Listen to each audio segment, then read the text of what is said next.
Liberty football wraps up a two-game road swing Saturday when the Flames travel to Boiling Springs, North Carolina to take on Gardner-Webb for a 12 p.m. kickoff inside Spangler Stadium. After a 3-0 start, the Flames have lost 4 straight, including a 56-39 loss last week at Monmouth. Despite the recent turn of events on the field, head coach Turner Gill still sees a lot of fight in his team. I see our guys continue to keep trusting the Lord. I see our guys continue to work hard. The last thing here, I know our guys are keeping faith. Our coaches and our staff and our players, we keep the faith.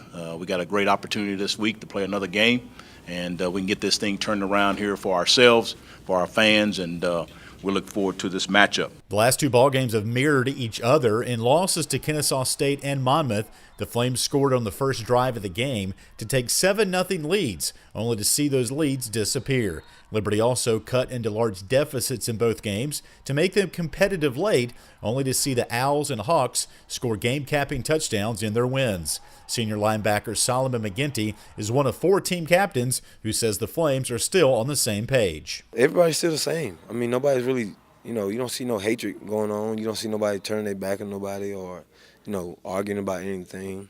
We all come together and talk about the problems. We give offense their props.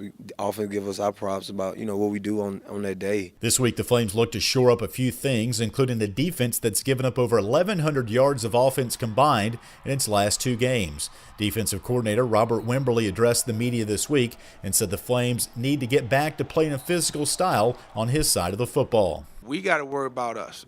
This week is about being resilient. We got to worry about us, make sure we get back to basics. I think the last 2 games, to be honest, we've taken a step back defensively. So I got to do a great job of getting our guys to understand the way we play here. And we're going to get that done this week, so I'm excited. Liberty and Gardner-Webb are charter members of the Big South and are meeting for the 24th time. Saturday's game could be the final meeting for the foreseeable future as the Flames make their move to the FBS.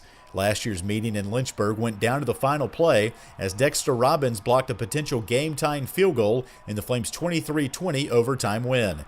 The Running Bulldogs are 1-6 after a 17-3 loss at Kennesaw State last week. 2 of their losses have been by 7 points or less to a top 10 Wofford team in Week 4 and 25th-ranked North Carolina Central 2 weeks ago. Turner Gill adds it's not so much about Gardner-Webb this week and their record, but rather improving the Flames. Well, I think where we're at right now is about us. It wouldn't matter what's the one-loss record of whoever we're playing this week. It's about us getting corrected, the things that we need to get corrected as coaches, the things that our players need to get corrected as players, so therefore they can execute better than the game. Again, we've had some great spurts in games, but we need to get 4 quarters. I think that's what's been happening here in these last 2 or 3 games. Liberty will have to contend with Running Bulldogs senior quarterback Tyrell Maxwell. The reigning Big South Offensive Player of the Year is dynamic and ranks 2nd in the Big South in rushing at just over 87 yards per game.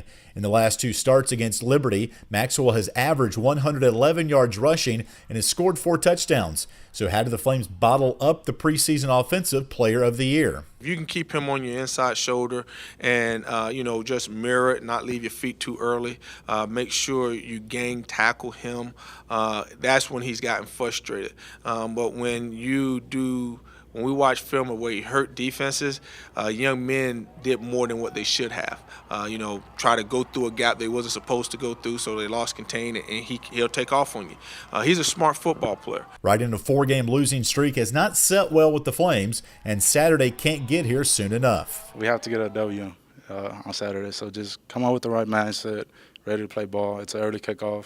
So just wake up and play some football. Kickoff Saturday is set for 12 noon with pregame radio coverage beginning at 10:30 a.m. on flagship station 88.3 Journey FM in Lynchburg. For the Liberty Flames Sports Network, I'm Alan York.